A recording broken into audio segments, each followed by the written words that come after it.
What would you do if the only way to save your child was to face the man who once shattered your heart? Emma Caldwell thought she'd buried the past, the love that burned bright and then vanished, the betrayal that left her raising a son alone in a small town called Maple Falls. But when her 5-year-old boy's life hangs in the balance, fate leads her straight back into the world of Nathan Pierce, the millionaire who walked away without a goodbye.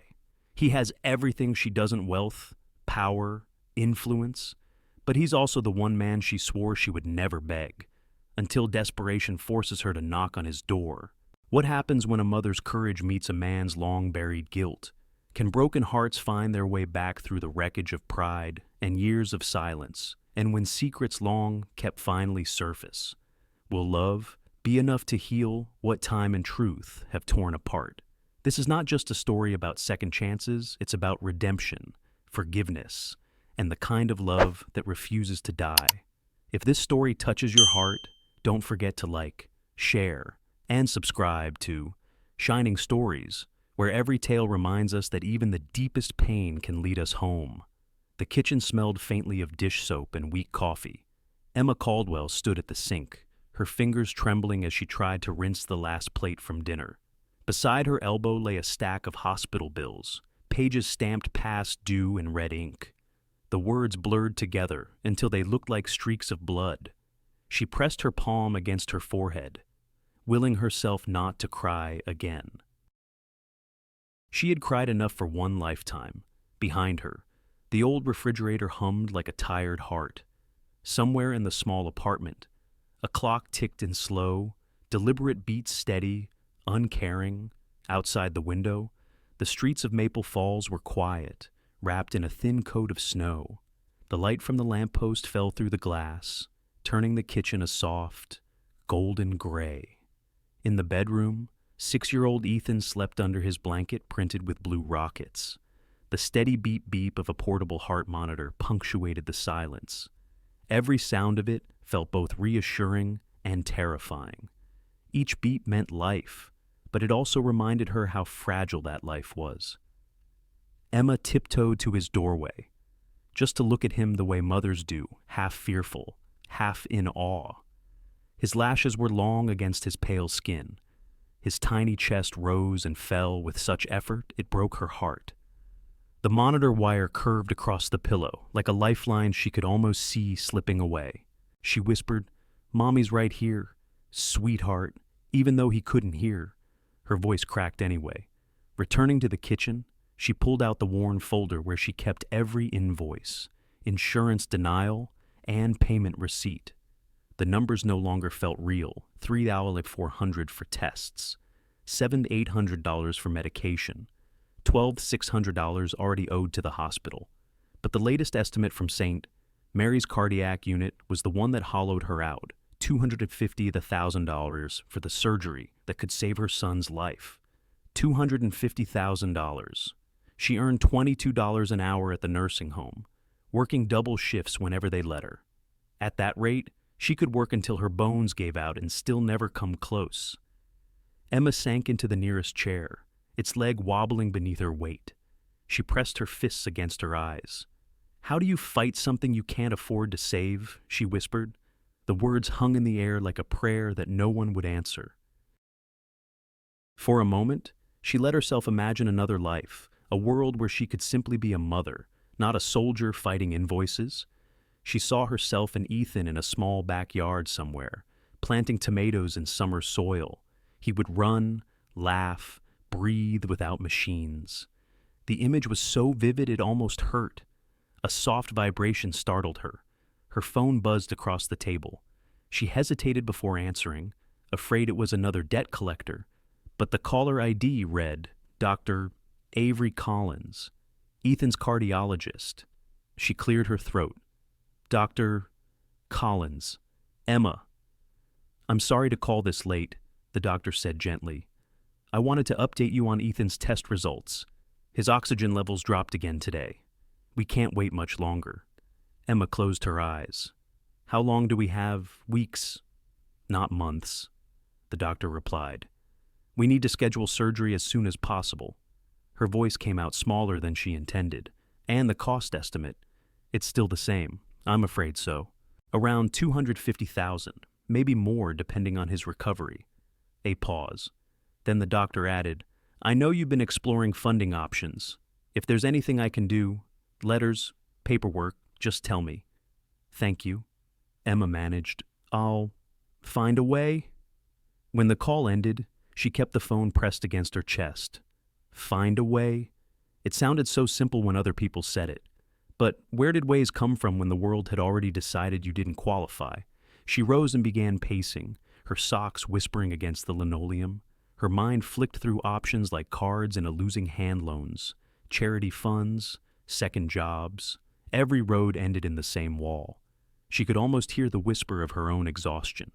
You've done everything. What's left to give? By the window.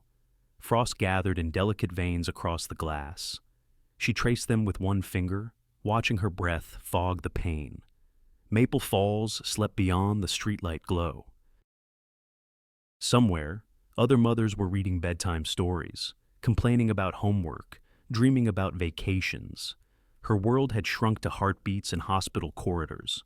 A sudden gust of wind rattled the window pane. Emma shivered and pulled her cardigan tighter. On the table, a single envelope caught her eye, one she hadn't opened yet, marked with the St. Mary's logo. She tore it slowly, dreading another bill. Inside was a small card announcing the hospital's annual Heart of Hope charity gala. Gold letters gleamed across the cream paper. A night to support children's cardiac research, sponsored by Pierce Technologies. Pierce Technologies. The name struck her like static. She read it again, her pulse quickening. There was only one Pierce she knew, Nathan. For years she had trained herself not to say his name out loud. The syllables still carried the faint ache of betrayal. He was the man who once promised her a future, then disappeared without goodbye. The man who never knew he had a son. Her knees felt weak. She sank back into the chair, the invitation trembling in her hand. Why now? Why his company? She could almost hear the irony whispering. The man who shattered your heart is funding the very surgery your child needs. She stared at the glittering print until the letters blurred. Her thoughts spun memories, anger, longing, fear. She whispered to the empty room, No, I can't. I won't ask him. Yet, even as she said it, something inside her shifted a small, stubborn flame that refused to die. She would do anything for Ethan. Anything. In the bedroom. The monitor beeped softly, steady and patient. Emma went to tuck the blanket around her son, brushing a stray curl from his forehead. He stirred, half awake. Mom, he murmured. I'm here. Baby, she said. Go back to sleep. Did we get good news? Emma hesitated, her throat tightening. Not yet, she whispered, but maybe soon. She kissed his forehead and watched him drift back into dreams. For a long while she stood there, motionless, listening to the rhythm of the machine, the rhythm of hope. Then she returned to the window. Snowflakes swirled under the streetlight, slow, weightless, relentless. Outside, the world looked clean again, as if mercy were possible. Emma rested her forehead against the cold glass and let herself breathe. Maybe tomorrow there would be a miracle. Maybe the past hadn't finished with her yet. 8 years earlier, the world still felt wide and forgiving. Emma Caldwell was 29, juggling nursing school and a part-time job at a downtown coffee shop in Maple Falls. She used to believe that hard work could build any bridge, even between dreams and reality. It was a rainy Tuesday when she first saw him. Nathan Pierce. He stood in line, damp from the storm, hair tousled in that careless way that money or confidence or maybe both can afford. He ordered black coffee, then looked for a place to sit. The shop was crowded, and the only empty chair was across from Emma, who was studying pharmacology. Mind if I join you? He asked, smiling that easy, disarming smile. She looked up, cheeks warm. Only if you can handle Latin terms and cold muffins. He laughed. Deal. That was how it began. Two strangers sharing a small table, steam curling between them. They talked about everything and nothing, how she wanted to become a pediatric nurse, how he was finishing his MBA and helping his father's tech company expand. He told her he loved the way hospitals hummed with quiet courage. She said she loved the way business, when done right, could serve people. Somehow, their dreams seemed to fit together like puzzle pieces. Days turned into weeks. Nathan kept coming back sometimes with coffee, sometimes just with stories from class. Soon, he was waiting for her after her evening shifts, insisting on walking her home under streetlights. He called her M, as if he had known her all his life. He said she made him feel grounded, real, human again. That summer, they fell in love without trying to. There were late-night drives along the coast, salty wind in their hair. They would park by the cliffs, talk about the future, trace constellations with their fingers. She would imagine a little house by the water, maybe a child someday, laughter echoing through small rooms. Nathan would promise, one day, when things calm down, we'll make that real. But things rarely calm down when ambition knocks.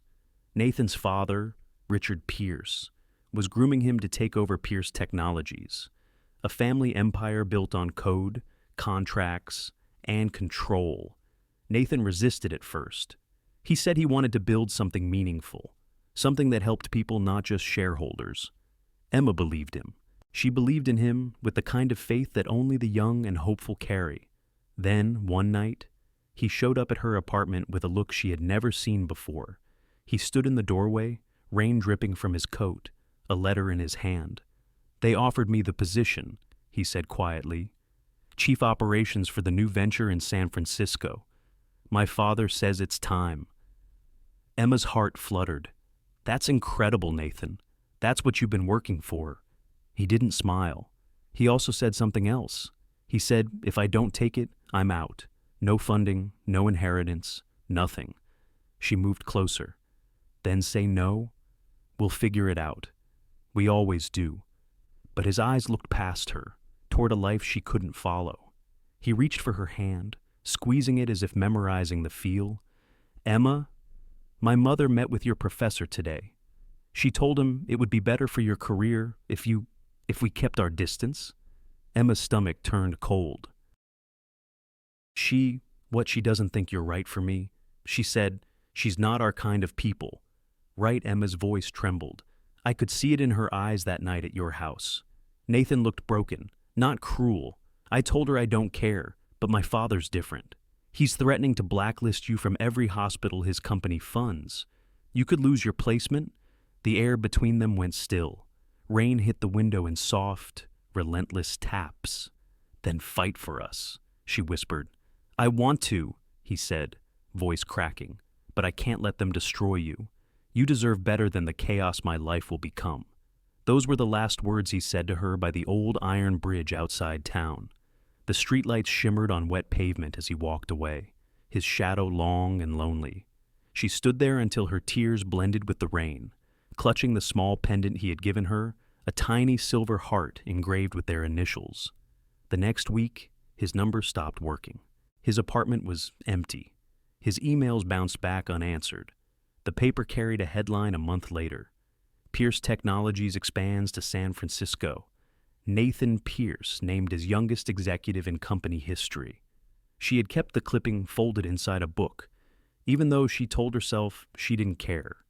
3 weeks later, the nausea began. At first she thought it was stress. Then came the missed period, the trembling hands, the test strip that changed color too fast. She sat on the edge of her bathtub, staring at the word positive until it blurred. She tried to call him again, every number she had, every email she could find, but there was nothing. No reply, no Nathan. In the mirror, she saw a different woman looking back, one who would have to be brave now, whether she wanted to or not. That night, she wrote in her journal, "He left, but life didn't, and this baby deserves more than heartbreak." She folded the entry, pressed the pendant into her palm, and whispered to the emptiness, "I'll raise you alone if I have to. You'll never know you were unwanted." The next morning, she went to her first prenatal appointment, hands still shaking. The nurse smiled gently when she saw Emma's tears. First time Emma nodded, The nurse squeezed her shoulder. You'll be okay. Honey, it's scary now, but love finds its way. Emma smiled through the ache. Back then, she didn't know how true that would be, or how the past she was trying to bury would one day return, demanding to be seen again. Outside, the rain stopped. The streets of Maple Falls glistened under a hesitant sun. But for Emma, the memory of that bridge, the one where she last saw Nathan Pierce, never faded. Every time she crossed it, even years later, she could still feel the ghost of his hand slipping from hers. The late winter sun slanted through the blinds, painting pale stripes across Emma's kitchen table. Bills still lived there, scattered like old ghosts. But for once she tried not to look at them. She was stirring a pot of oatmeal when someone knocked on the door. It was Grace Miller, her best friend since nursing school, still in scrubs. Hair tied up, holding a paper cup of coffee in each hand. Breakfast delivery, Grace said, and, mail delivery too. She dropped an envelope on the table, heavy and expensive looking, the kind of paper that whispered wealth. Gold letters shimmered. The Heart of Hope. Charity Gala. Sponsored by Pierce Technologies. Emma froze. The spoon suspended midair. Pierce, she said quietly. Grace nodded. That's Nathan's company. Right.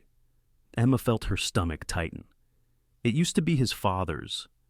Well, he's running it now. The hospital got a few donated tickets for staff. They want nurses there for representation. I figured maybe you'd like to go.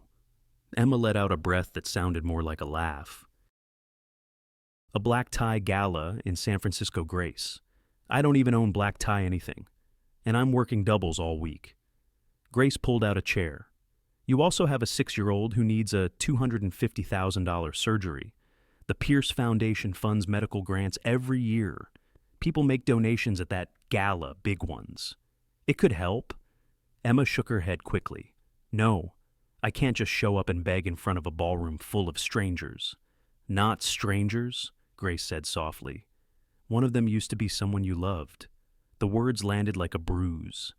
Emma looked down at the invitation again, the letters swimming before her eyes. Nathan's name had lived quietly at the back of her mind for years, like a scar she never touched. Now it pulsed again, hot and alive. She tried to keep her voice steady. Would I beg the man who once left me? The one who never answered a single call. Grace reached across the table and squeezed her hand. You wouldn't be begging.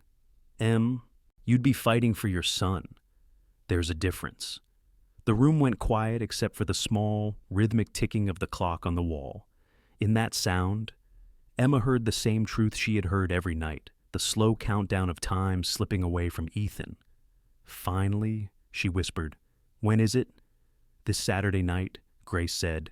Grand Civic Hotel, downtown San Francisco.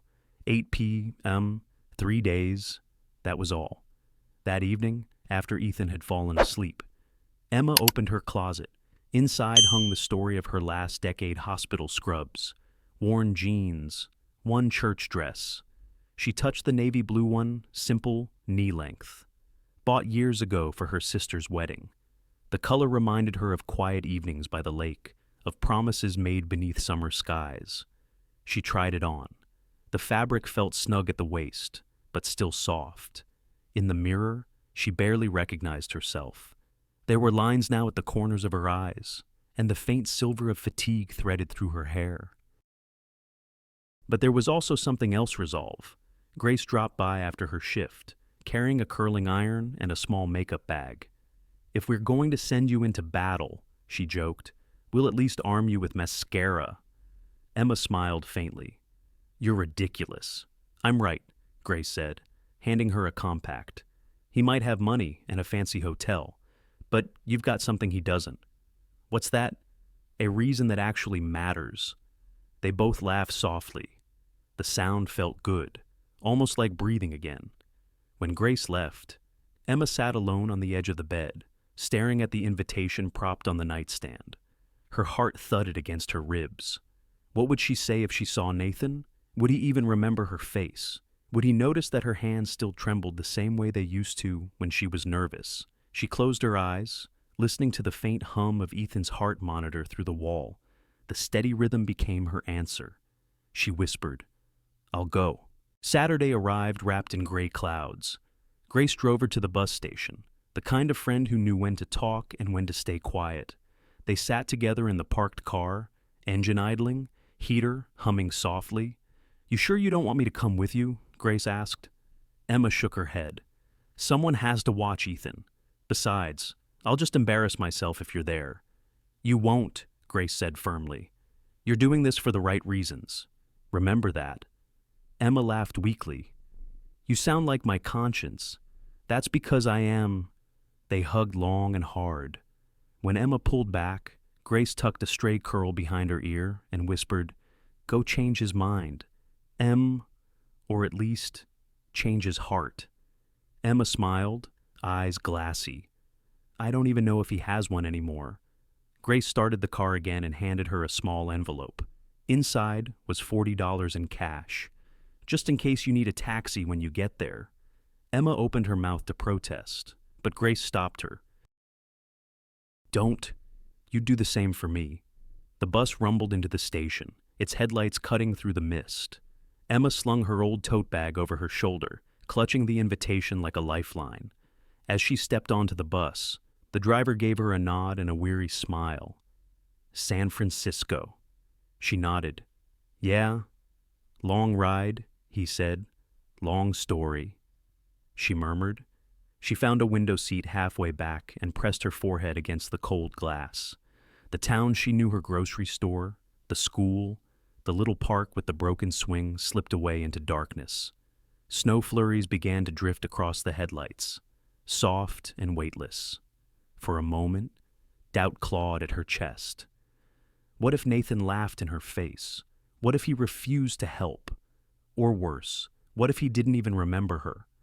What if he looked at her and saw nothing but the past he'd already buried? She closed her eyes. In her mind, she saw Ethan's face, his small hand clutching hers at the hospital. His voice echoed, "Did we get good news yet?" "Mom." That memory was enough. Emma inhaled, exhaled, and whispered to herself, "Whatever it takes." The bus pulled away, tires hissing against wet asphalt. Outside, the night stretched ahead, a long ribbon of highway, leading straight into her history.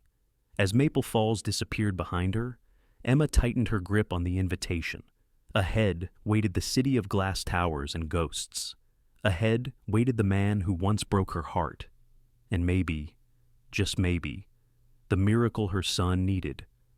The snow turned to rain as the bus crossed the state line. Each drop against the window sounded like a heartbeat, like hope refusing to die. The ballroom at the Grand Civic Hotel shimmered like a jewel box. Hundreds of crystals dripped from chandeliers, scattering light across marble floors polished to a mirror's gleam. A string quartet played a waltz that hovered between elegant and melancholy. Waiters in white jackets moved silently through the crowd, balancing trays of champagne flutes that caught and fractured the light. Emma paused at the entrance, fingers gripping her clutch until her knuckles ached. Her breath hitched as she took it all in the glittering gowns. The laughter that floated like perfume, the soft hum of money. She had never felt more out of place. The borrowed navy dress felt too simple here, like a whisper among trumpets. She tugged lightly at the neckline, hoping no one could see how nervous she was. A volunteer at the door smiled, checking her invitation before saying, "Welcome to the Heart of Hope Gala, Ms. Caldwell. You'll find the open seating near the stage." Emma nodded, murmuring thanks. Her voice lost in the music. Every step across the marble seemed to echo. She wanted to disappear, and yet couldn't stop herself from scanning the room for him. She spotted the banner, First Pierce Technologies' proud sponsor. And then, a few feet away, she saw him. Nathan Pierce stood near the bar, one hand tucked into his pocket, the other resting on a glass of sparkling water. He looked older, sharper, his black tuxedo perfectly tailored, but his hair still fell across his forehead, the same way it used to. as though time had paused there, refusing to erase him completely. He was listening to a group of executives, nodding politely, his profile cut clean against the glittering background. Emma's chest tightened. 6 years had passed since she had last seen that face outside of a newspaper or the internet, but the sight of him now stole the air from her lungs. Her pulse drummed in her ears. She told herself to walk away, to turn, to breathe, but her feet didn't move. As if sensing her gaze, Nathan turned. Their eyes met across the crowded room. For a heartbeat, everything else faded: the laughter, the music, even the clink of glasses. It was just him and her, two ghosts recognizing each other in the living world. The memory of their last goodbye at the bridge flickered like lightning between them. He blinked, disbelief flashing in his eyes. Then he excused himself from the group and began to cross the room toward her. Emma's stomach twisted. She reached for the nearest glass of champagne, more for something to hold than to drink. The stem trembled in her hand. Each step he took seemed impossibly slow and too fast all at once. When he finally stood before her, she could smell his cologne, subtle, familiar, cruelly nostalgic. He spoke first, softly. Emma. Her name on his lips sounded like an echo from another life. "Hello? Nathan." Her voice surprised her, steady. Even, she wasn't sure where that strength came from. He studied her face, almost cautiously. "You look, well, you too," she said, though it came out thin and formal. They stood there for a moment, two people who once knew everything about each other and now couldn't find a single safe word. Nathan broke the silence first. "I didn't know you'd be here. I didn't exactly plan on it," she said. Her eyes darted toward the stage, the crowd, anywhere but his face. "I'm part of the hospital staff they invited. St. Mary's." She nodded. "I see." He hesitated, his expression unreadable. Then, with a hint of awkward humor, he said, "Well, welcome to the world of overpriced philanthropy." Emma almost smiled. Almost. Then she heard a woman's voice behind him, smooth, confident.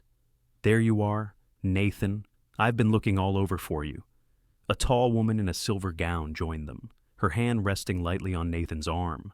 Her blonde hair gleamed under the chandeliers, her smile polished but cool. "Clara Bennett," Nathan said, turning slightly. "Emma Caldwell, an old friend." Old friend? The phrase hit like a pin to the heart. Clara extended a manicured hand. "Of course. I've heard of you," she said. "You're one of the nurses from St. Mary's, right? Wonderful work you all do." Her tone was sweet, but her eyes measured every thread of Emma's simple dress. "Yes," Emma said politely, shaking her hand.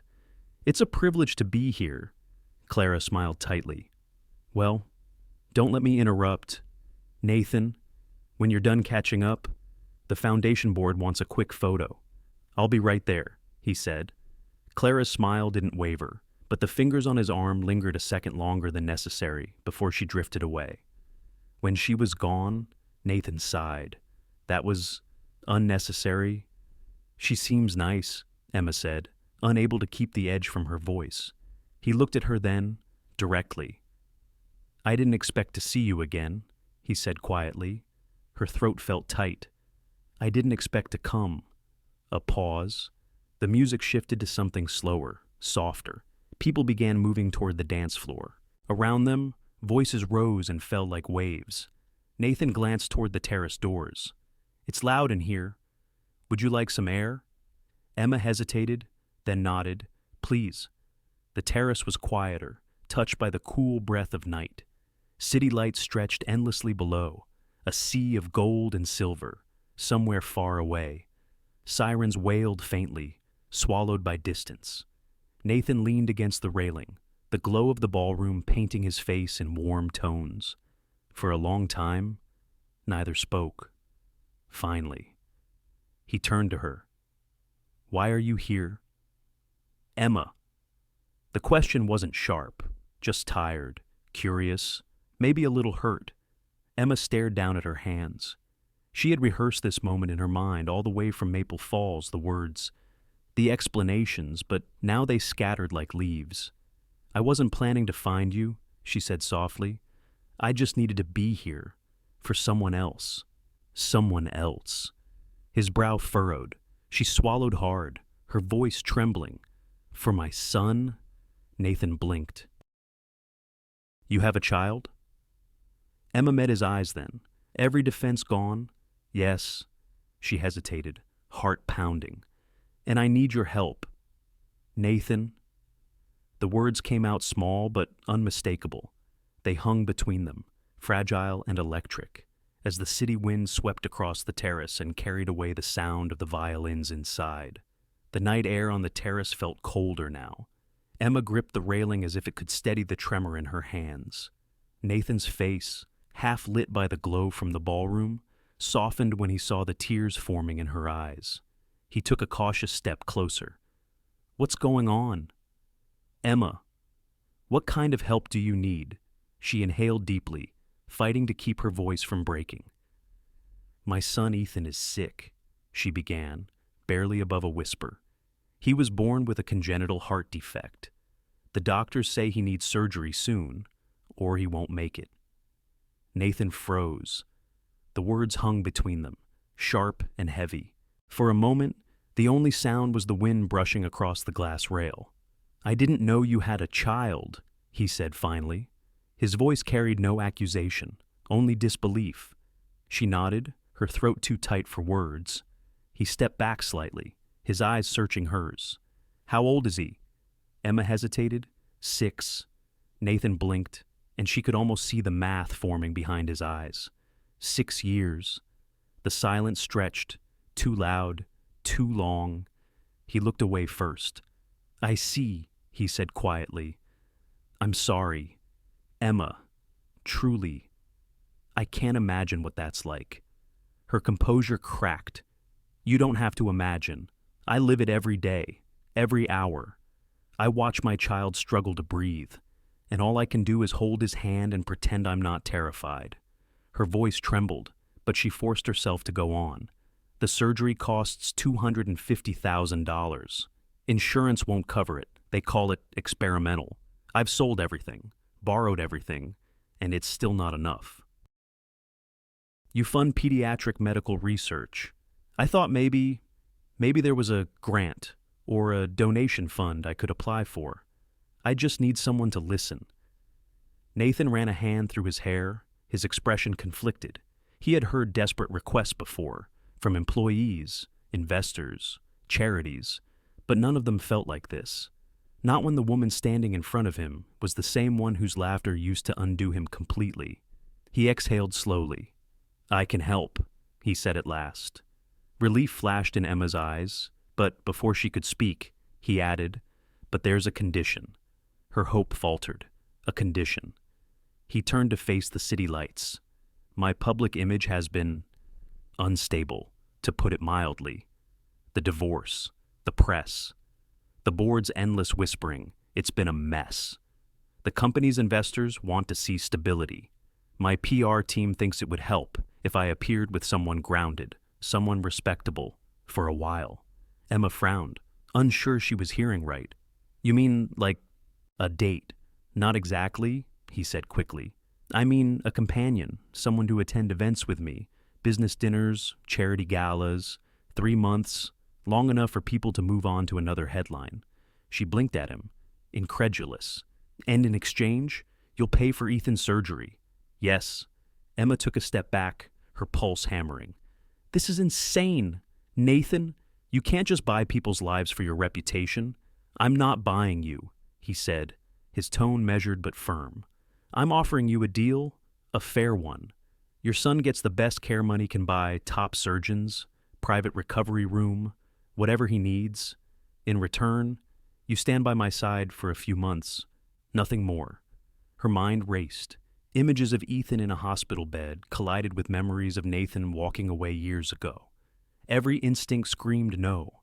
And yet, Ethan's monitor beeping in the dark, the bills piling higher each week, the sound of his fragile heartbeat, none of those could wait for pride. She swallowed hard. Am I selling my dignity? Then she asked, her voice trembling. Because that's what it feels like. Nathan's expression softened, and for a moment he looked almost ashamed. That's not what I want this to be. I just need help too. You'd be doing me a favor by pretending to be the woman you already threw away. He flinched, the truth of her words landing squarely. I know I hurt you, and I'll never be able to take that back. But maybe this can fix something for both of us? Emma's eyes filled again, but she blinked the tears away. You have no idea what it cost me to even stand here. Nathan, I think I do, he said quietly. Then, softer. Let me help you. Let me help him. The city wind rushed past, scattering her thoughts into fragments. She wanted to scream, to run, to tell him she'd rather starve than owe him anything. But she thought of Ethan's pale face, his brave little smile, the way he said, "Did we get good news yet, Mom?" And the choice made itself.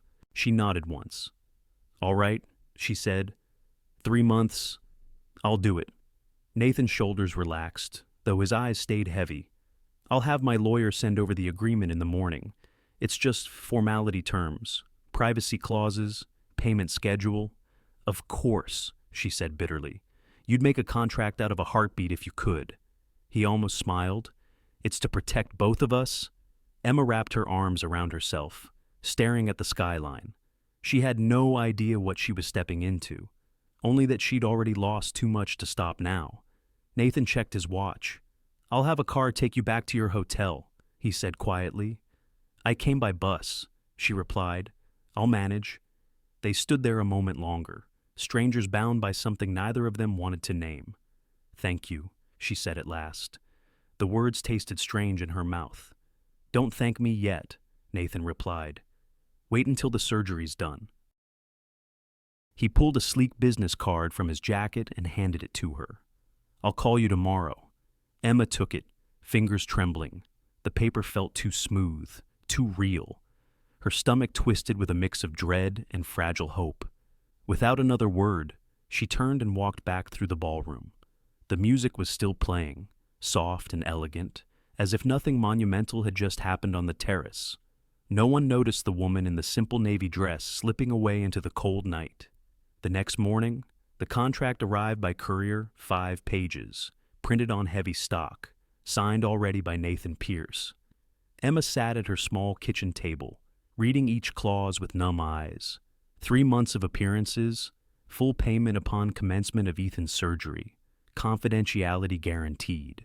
She picked up the pen, the clock ticked, the refrigerator hummed, Ethan's heart monitor beeped softly in the other room. Emma pressed the pen to paper. The faint scratch of ink filled the silence. That was all it took, just a few strokes of her name, and the deal was sealed. A mother's heart sold for the chance to save her child. The next afternoon, Emma's apartment smelled faintly of laundry detergent and soup. The place was small, 2 rooms, one window that faced the alley, but she had done her best to make it warm. A drawing that Ethan had made in kindergarten hung crookedly on the fridge stick figures, with smiling faces under a yellow sun. In the corner, his small heart monitor blinked rhythmically, a metronome of fragile hope. When the knock came, Emma's stomach tightened. She checked her reflection in the microwave door, hair neat, smile steady, and opened the door. Nathan stood there, dressed in dark jeans and a navy sweater. He looked out of place against the faded paint of the hallway. In one hand, he held a bag from an expensive toy store. Hi, he said quietly. I hope this isn't a bad time. Emma hesitated. It's fine. Come in. He stepped inside, scanning the apartment the way someone used to open spaces might. The worn couch, the thrift store lamp, the stack of medical papers on the counter. His expression was polite, but she saw something soften in his eyes, a flicker of guilt. Maybe empathy. It's smaller than the world you live in, she said before she could stop herself. He looked at her. It's home. That's what matters.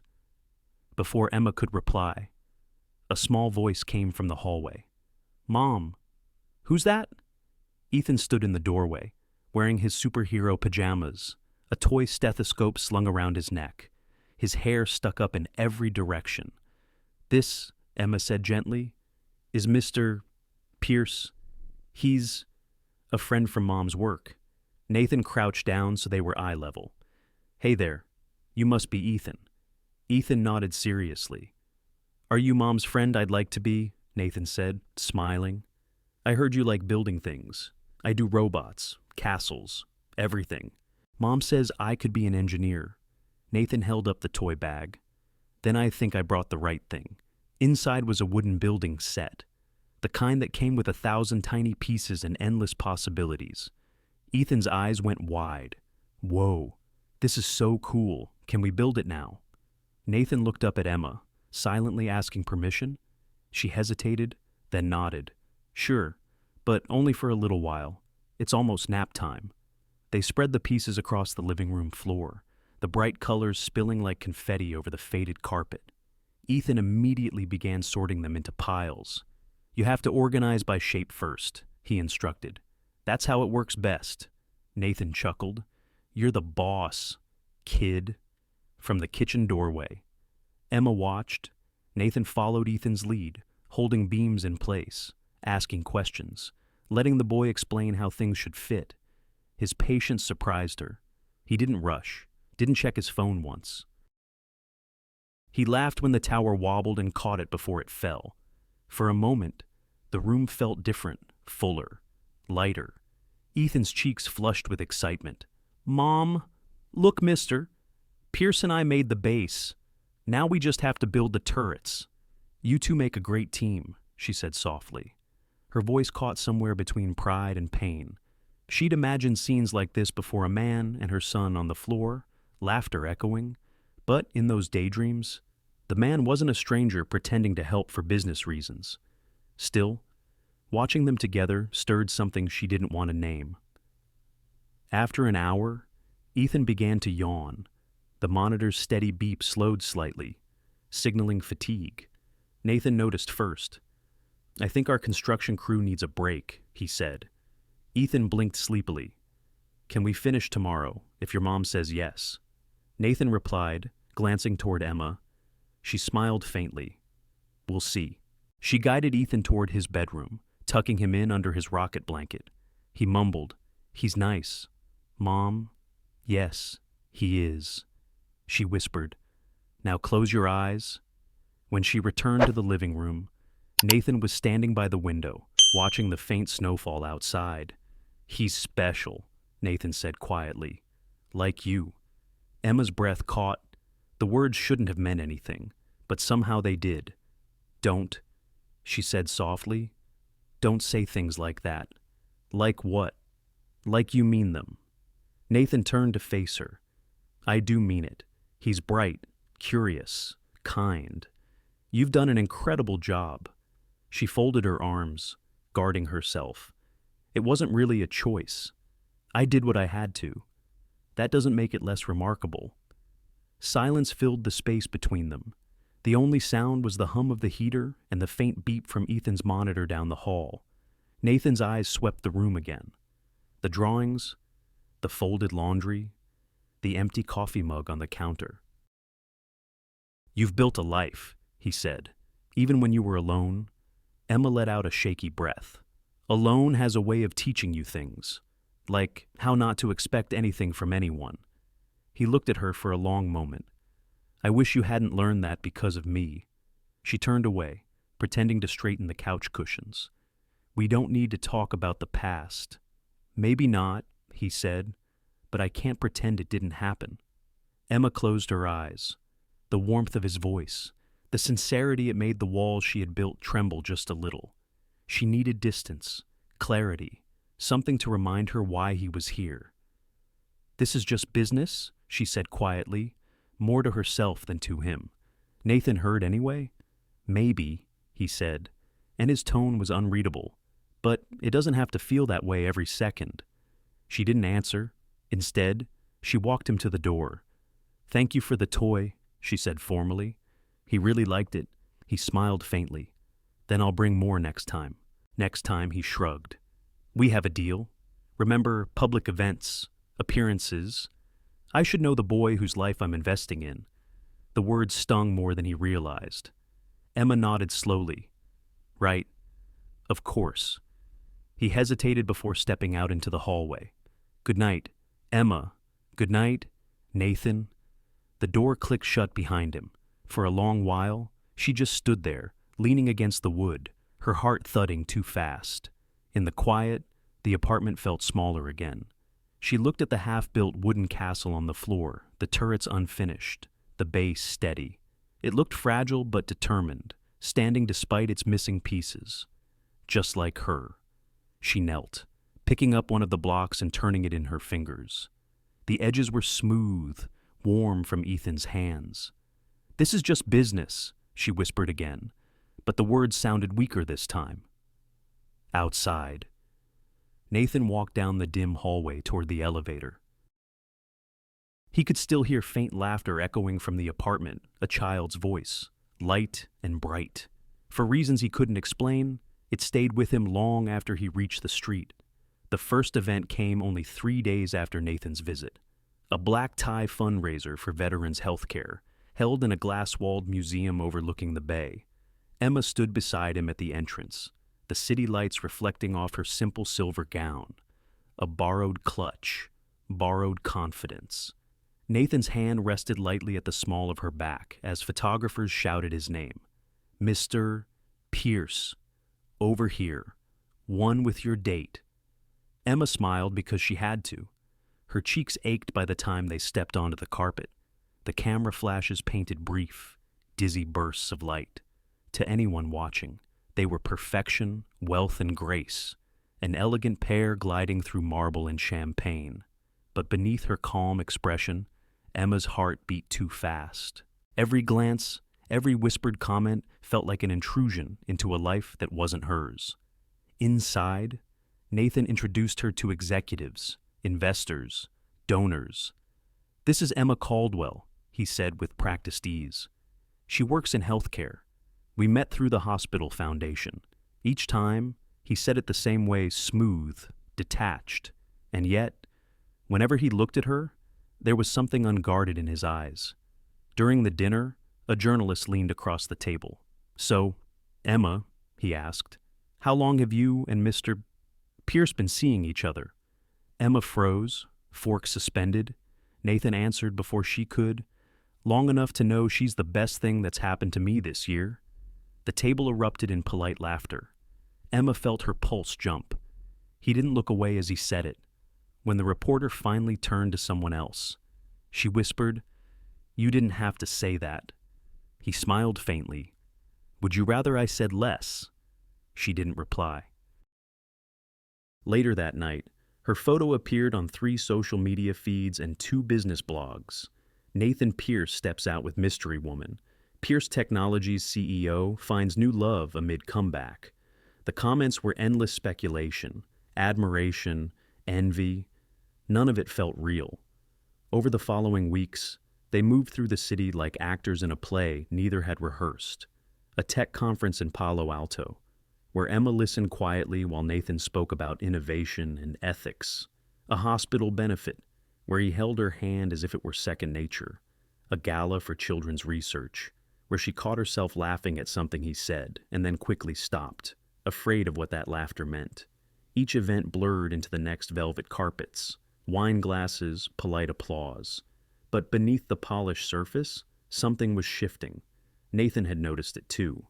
At first, she had been careful, stiff posture, measured words, a wall of professionalism. Now, small cracks appeared in that armor. The way she tilted her head when she listened, the way her eyes softened when he mentioned Ethan, the way her smile, the real one, quick and shy, still lit something inside him he thought had gone dark years ago. He caught himself watching her more than the investors, more than the cameras. He remembered the way she used to laugh over burnt pancakes in her old apartment, barefoot and free. That sound had stayed with him longer than he ever admitted. He'd told himself time had buried it, but here it was again, rising from the past like a melody he couldn't unhear. After one particularly long charity dinner, they rode back to her hotel in silence. The limousine hummed softly down the highway, city lights sliding past like slow-moving stars. Nathan loosened his tie. Emma stared out the window, the reflection of her face pale in the glass. Neither spoke for miles. The silence between them was thick, not hostile, not comfortable, just heavy with everything unspoken. Finally, Nathan said, "You did well tonight." She turned her head slightly. "You mean I smiled on cue?" He looked over, surprised by her edge. "You handled yourself with grace. That's more than most people can manage under pressure." She gave a small, humorless laugh. Grace. That's one word for it. What would you call it? Survival, she said quietly. He studied her profile, the curve of her cheek, the faint shimmer of fatigue under her eyes. She looked beautiful and exhausted, strong and breakable all at once. "You shouldn't have to survive all the time," he said. She didn't answer. The car slowed at a red light. Outside, a man crossed the street holding his daughter's hand. Emma followed them with her eyes. The little girl was laughing, swinging her arm back and forth. Her throat tightened. "Ethan used to love doing that," she murmured. Nathan turned toward her. "How is he?" "He has good days," she said. "And days when I sit by his bed, counting the seconds between breaths." He wanted to reach for her hand, but stopped himself. "This will work," he said quietly. "We'll make sure he gets that surgery." "I know," she replied. "That's the deal." The deal. The word landed between them like a wall. She leaned back, closing her eyes. Inside her head, the questions kept circling. Was this still just about the money? Was she playing a role or slipping into something real again? Something dangerous. Nathan watched her for a moment longer, then turned back to the window. He saw their reflections side by side, two people pretending to be something they weren't, and yet somehow fitting together too easily. He thought of the way she'd looked earlier that night, laughing in a way that made everyone else fade from view. He remembered how that laugh used to feel when it belonged only to him. He caught himself whispering, barely audible, "You still smile the same way." Emma's eyes opened. "What nothing," he said quickly. "Just talking to myself." The car pulled up to her hotel. He stepped out first, offered his hand. She hesitated before taking it. The touch was brief, professional, still. It lingered. "Good night." "Nathan," she said, her voice softer than she intended. "Good night, Emma." He waited until she disappeared through the lobby doors before getting back into the car. The driver glanced at him in the rearview mirror. Home. Sir Nathan hesitated. Yes, home. But as the city lights swallowed him again, he realized home was not a place anymore. It was a memory sitting across from him, staring out the window, pretending none of this hurt. Up in her hotel room, Emma sat at the edge of the bed, the faint hum of traffic below her window. Her phone buzzed another article notification. Nathan Pierce and new companion attend charity gala. A romance reborn.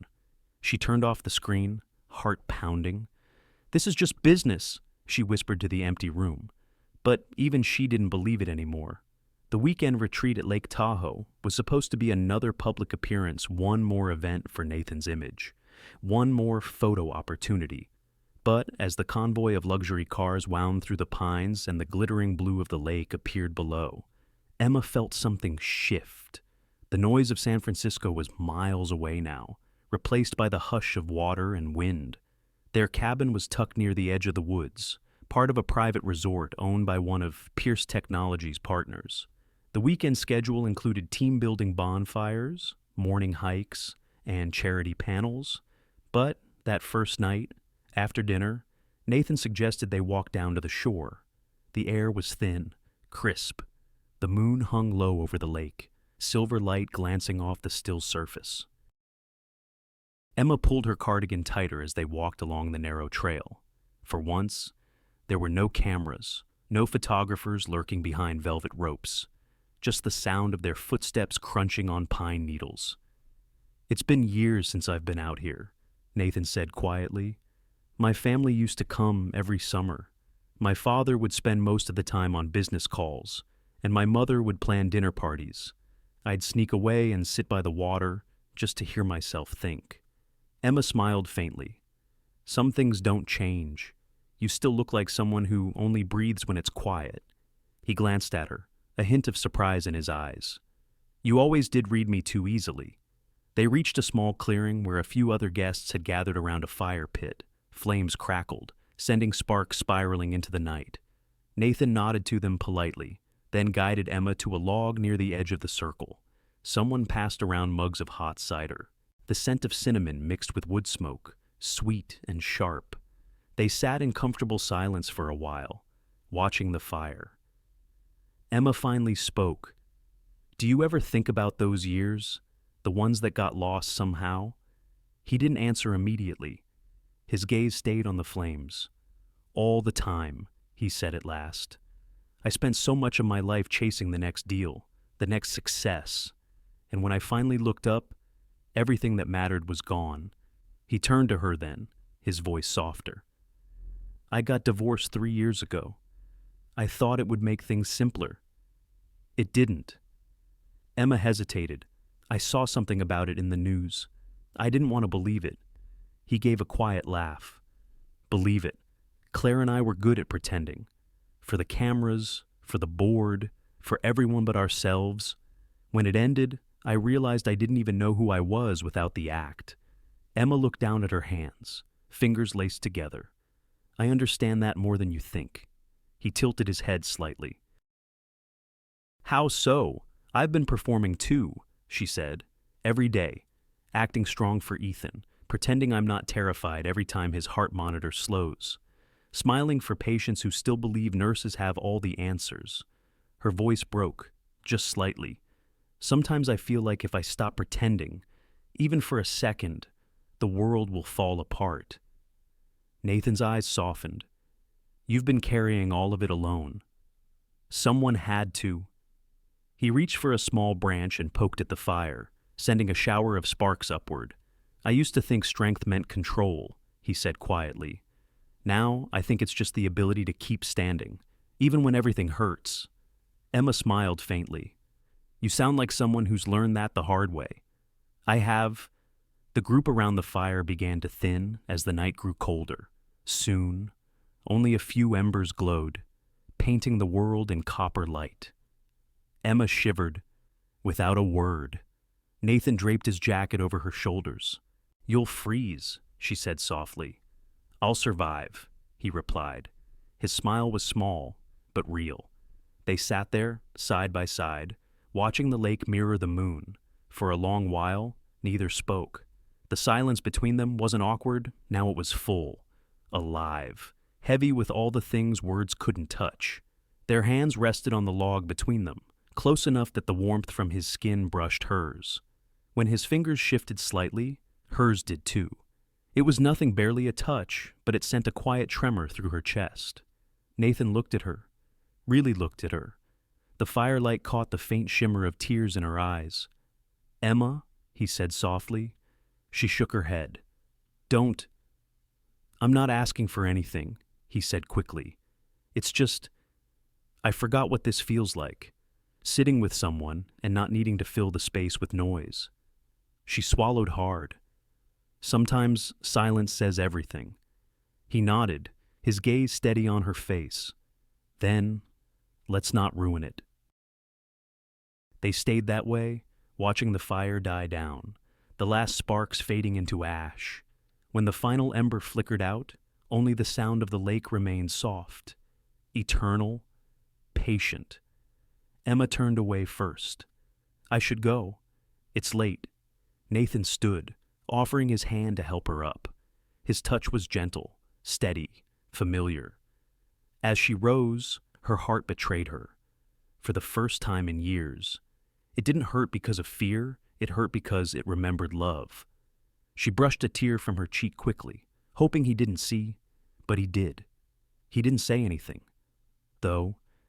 He simply walked beside her back to the cabin, the space between them thick with everything neither dared to speak.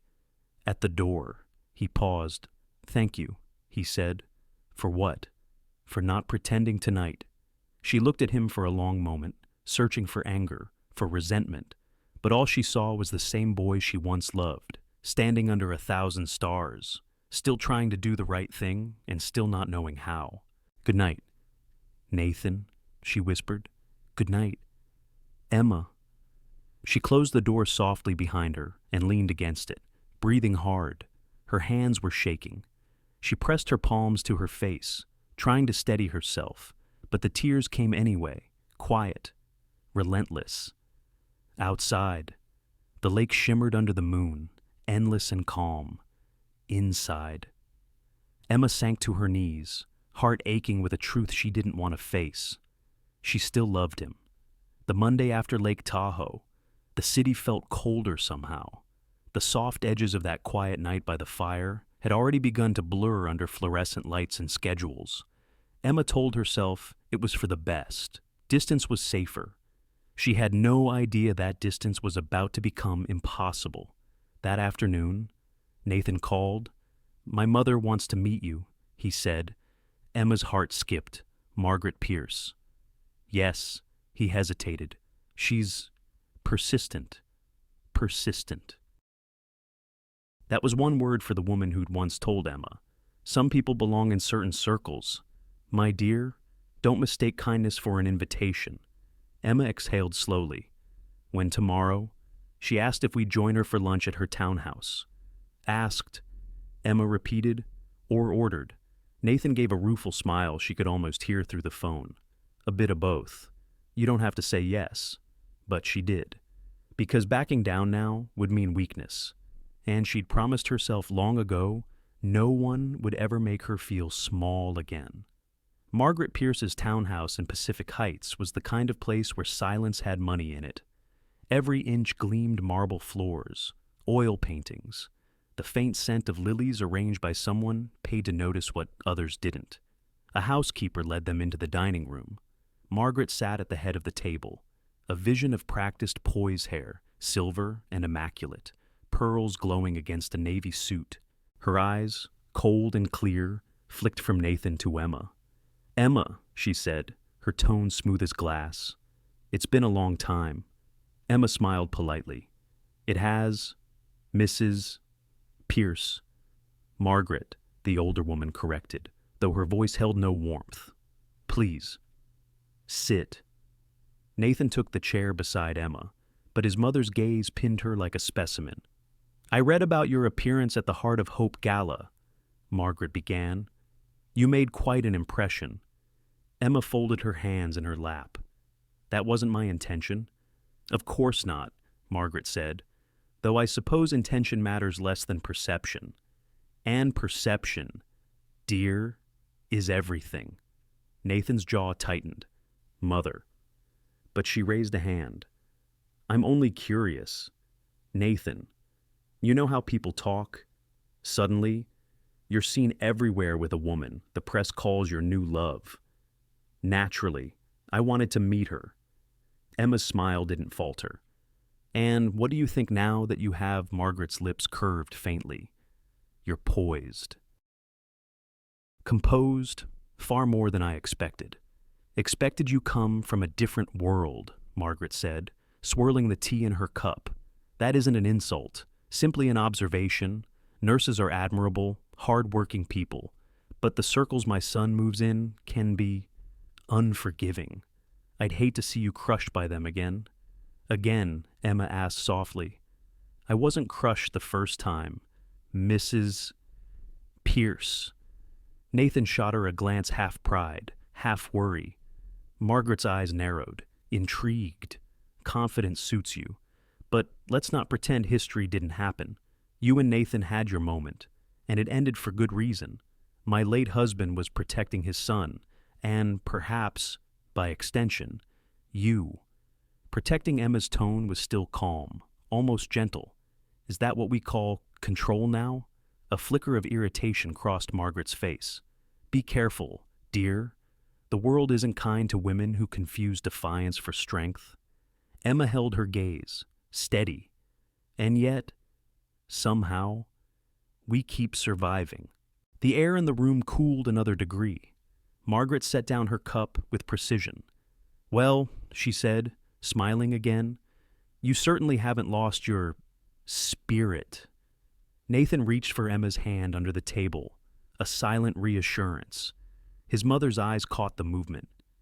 So, this isn't just for show, then she asked quietly.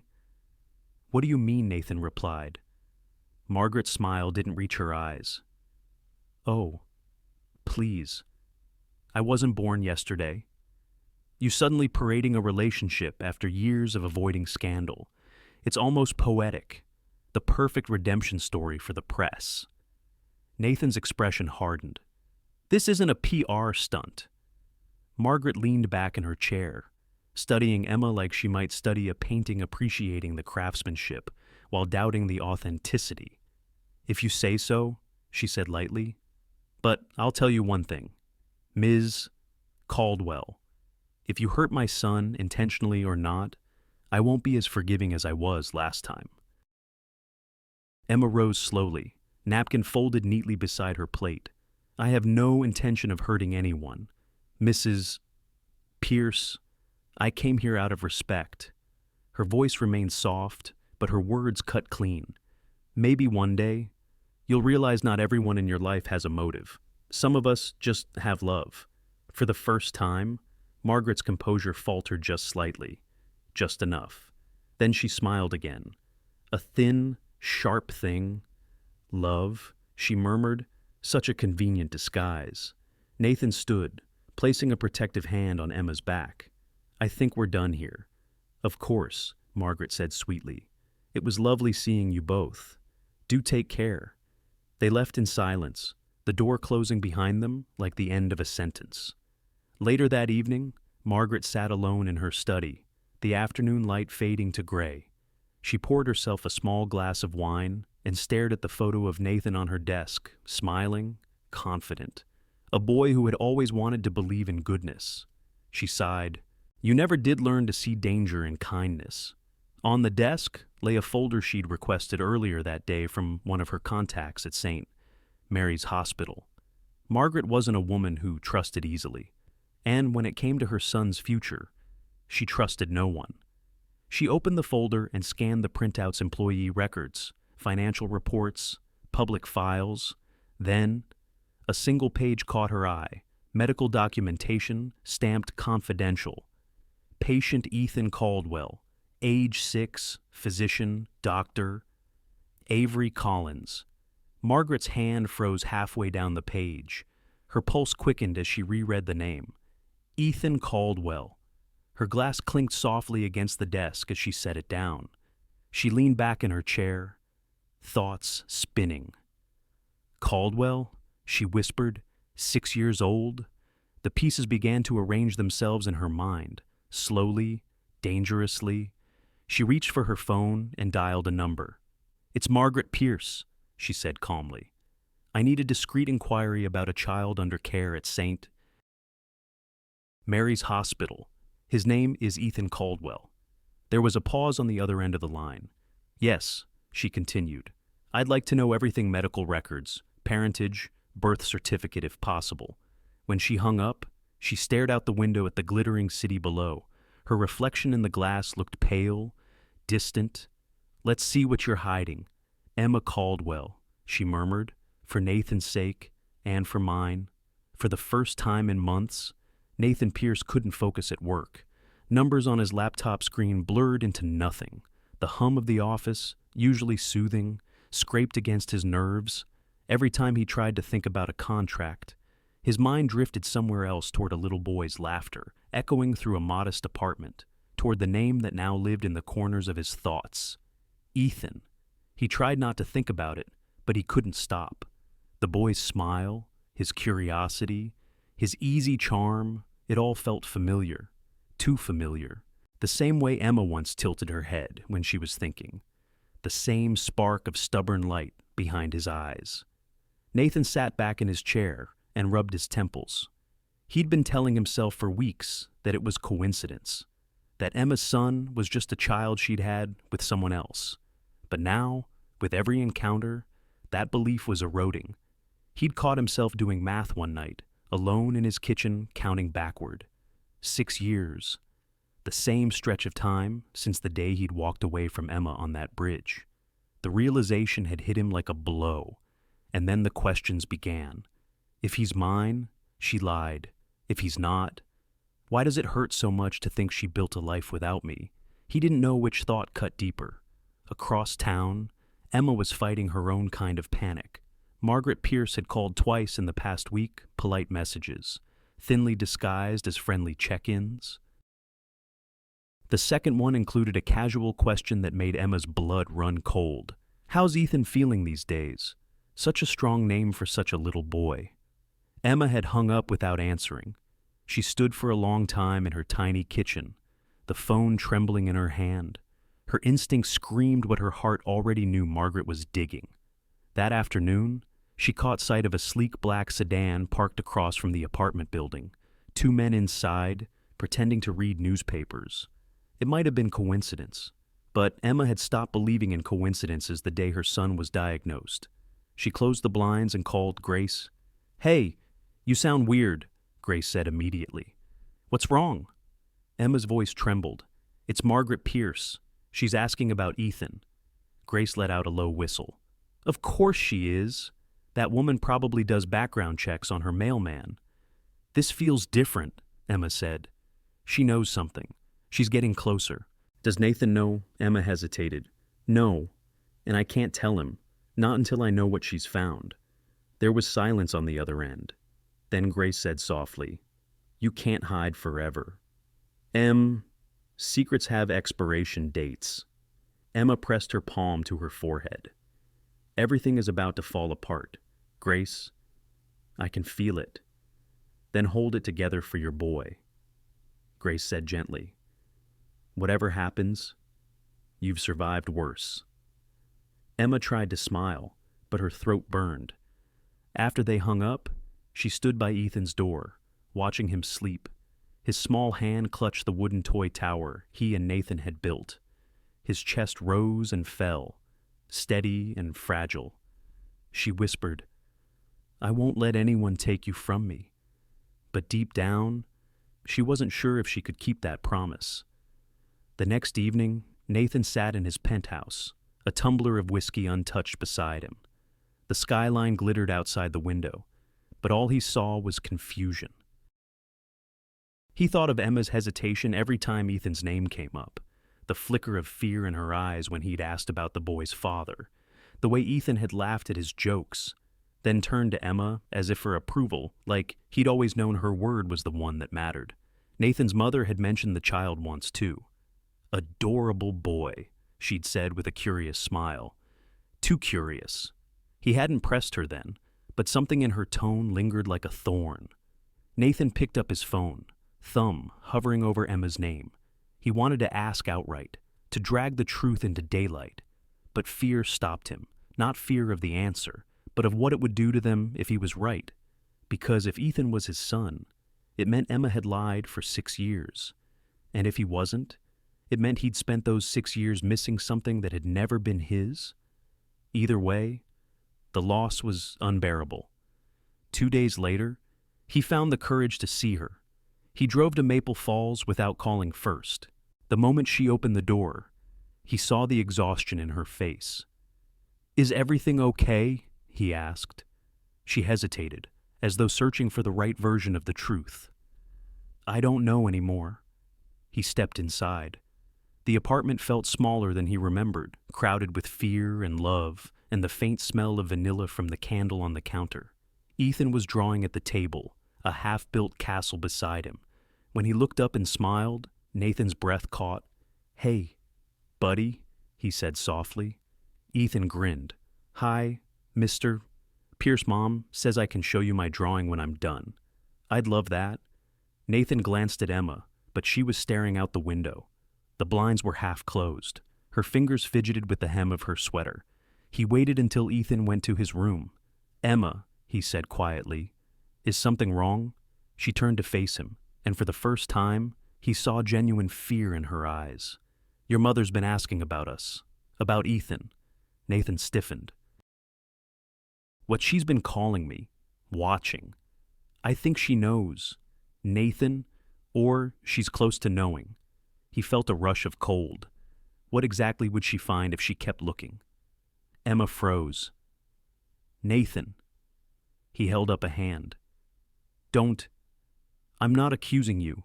I need to understand what's happening. She looked down, her voice barely a whisper. I can't tell you yet. That hurt more than he expected. He nodded slowly, the muscle in his jaw tightening. All right, then maybe we should all stop guessing. What do you mean, he said, standing straighter. You and Ethan should come to the house this weekend. My mother wants another dinner, and I think it's time we stop hiding things, whatever they are. Emma's heart dropped. Dinner with her yes. His tone was gentle but firm. We need to talk, all of us. She wanted to refuse, to grab Ethan and run, but she could see in Nathan's face that there was no escaping this anymore. The truth was waiting on the edge of everything, ready to tear their fragile peace apart. Okay, she whispered. We'll come. Nathan nodded, though his chest felt tight.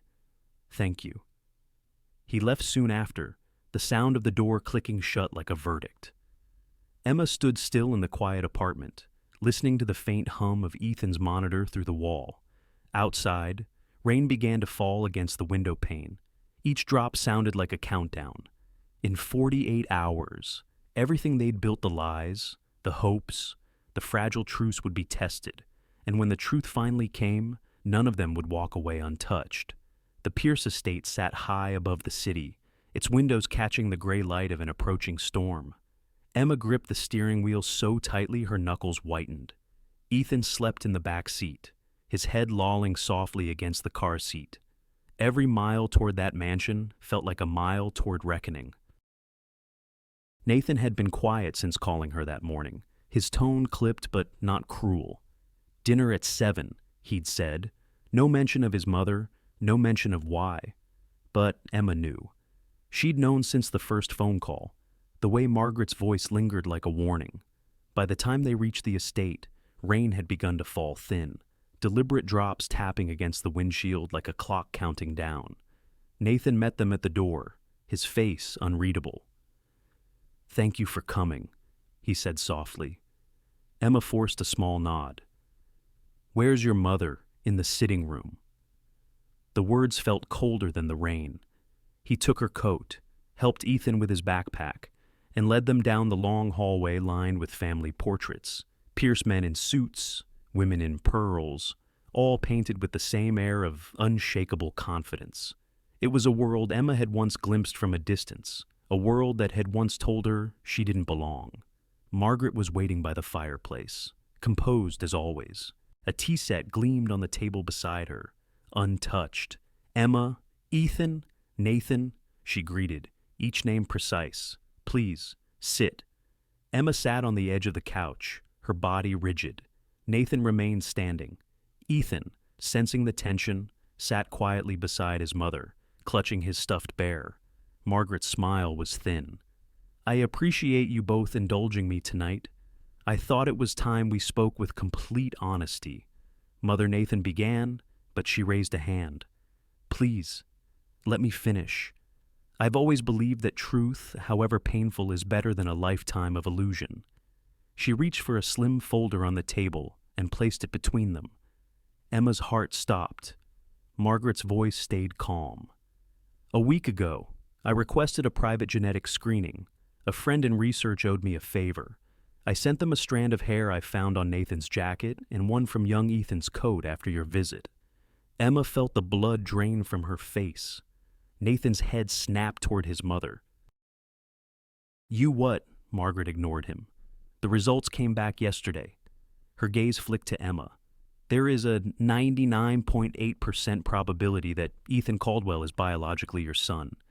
Nathan, silence. The only sound was the soft hiss of rain against the windows. Emma's breath came shallow and quick. Nathan stood motionless, as if the words hadn't yet found a place to land. When they did, his voice broke into a whisper. You're saying? Margaret nodded once. He's yours. The folder lay open now, the pages clinical, merciless. Nathan's eyes moved over the printed lines. but the words blurred. 5 years of laughter he'd missed. 5 birthdays. 5 bedtimes he hadn't known existed. He looked up at Emma. "You knew?" he said quietly. It wasn't a question. She opened her mouth, but no sound came. He took a step closer, his voice rough. "You knew?" All this time, tears filled her eyes. "Nathan, please, 5 years." "Emma." His voice cracked, louder now. Ethan flinched. 5 years you let me walk around thinking I didn't have a child. You stole them from me." Her tears spilled. "You walked away. You left me with nothing but a heartbeat inside me and a phone number that didn't work anymore. I tried to call," he said, his hands shaking. "You think I didn't? My father. Your father destroyed my life before Ethan was even born," she shouted, her voice breaking. "You call that trying? You let him decide who I was, what we could be. You didn't fight for us?" Nathan's jaw tightened. "I didn't fight because I thought I was protecting you." "Protecting me," she said bitterly. "By vanishing, by marrying someone else before I could even tell you I was pregnant." He took another step toward her, eyes wet with fury and pain. "You should have told me anyway. No matter what happened between us, you should have told me." "I was scared," she whispered. "I was 24, broke, pregnant. And you were in the papers smiling beside your perfect wife. I thought if you knew, you'd take him from me, that your family would call him a mistake, just like they did me." Nathan's voice dropped to a whisper. "He's my son." Emma covered her face with her hands, sobbing. I know. And every day I prayed you'd never have to choose between him and them." The silence that followed was unbearable. Even the rain seemed to stop listening. Ethan shifted beside her, wide-eyed, sensing something he couldn't understand. "Mom," he whispered. Emma gathered him close, trembling. "It's okay. Sweetheart, it's okay." Nathan turned away, his hand dragging across his face. He looked toward the fire, the glow painting his expression in grief and disbelief. "I missed everything," he said hoarsely. His first steps, his first words, the way he laughs. "God, I didn't even know he existed." No one spoke for a long time. Finally, Margaret's voice cut through, quiet but sharp. "You both broke something that might never heal." Her words hung in the air, delicate and final. Nathan didn't look at her. He stared at the flames, lost in them. Emma stood slowly, holding Ethan in her arms. Her voice was faint. "I didn't come here to hurt you, Nathan. I just wanted to save him." Nathan's shoulders stiffened. "You did save him, but you also saved me from ever being his father when he needed one most." That broke her completely. She turned toward the door, unable to bear the sight of him. Margaret watched as Emma left the room, her grandson's head resting on her shoulder. The door closed softly behind them. Nathan remained where he was, his reflection flickering in the firelight, haunted, hollow. After a moment, Margaret spoke again, her tone low but not unkind. "She's not your enemy, Nathan. She's just the proof of what love costs when you mix it with pride." He didn't answer. Outside, thunder rolled across the bay. Inside, the fire crackled softly, the sound of something fragile collapsing in slow motion. For the first time since learning the truth, Nathan felt not anger, not even betrayal, only the vast, aching weight of 5 lost years, and a single, unrelenting question that refused to fade. Can anything that's been broken that long ever be made whole again? It started with a phone call that split the world in two. Emma was halfway through folding Ethan's clothes when the hospital number flashed across her screen. Her stomach dropped before she even answered. "Ms. Caldwell." The nurse's voice trembled. "Ethan's heart rhythm has destabilized. We've moved him into critical care. You should come right away." Everything after that felt like falling. She grabbed her coat, barely remembering the drive. Rain blurred the road into streaks of silver. By the time she reached St. Mary's, her breath came in short, panicked bursts. She rushed through the sliding doors, heart pounding in time with the echo of her son's name over the intercom. Nathan was already there. He stood by the nurse's station, his tie loosened, his expression wrecked. When he saw her, he stepped forward. "They called me too," he said quietly. "He's in surgery now." Emma's knees almost gave way.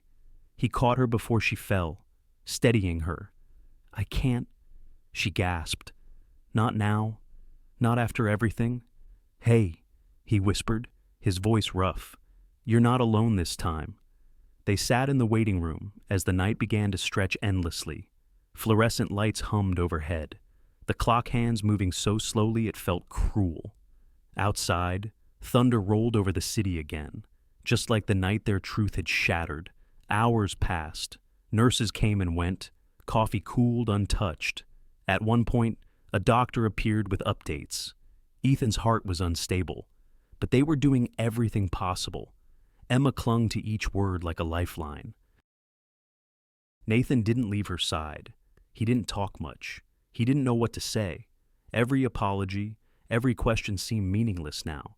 So, instead, he just sat there, his hand covering hers, thumb tracing small, steady circles on her skin. They didn't look at each other. They didn't have to. Their breaths found the same rhythm, quiet and trembling, like two people praying in the same language without words. 10 hours. That was how long it took for a life to be remade or destroyed. Between updates, Emma's mind began to drift, caught between memory and fear. She remembered the day Ethan was born, her trembling hands holding him for the first time, the way his eyes had opened, wide and curious, as if recognizing a world he'd already known. She remembered the nights she'd stayed awake by his crib, listening to the rise and fall of his breathing, terrified it might stop.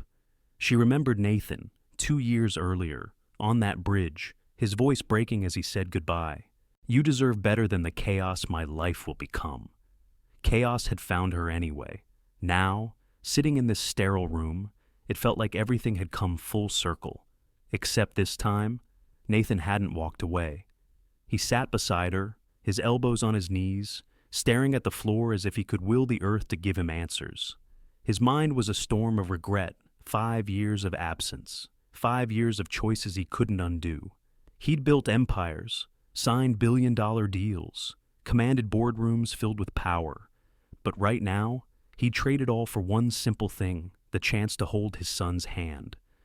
"Emma," he said quietly, breaking the long silence. She looked at him, eyes hollow from hours of waiting. "I should have been there," he whispered, "from the start. You were right, I didn't fight.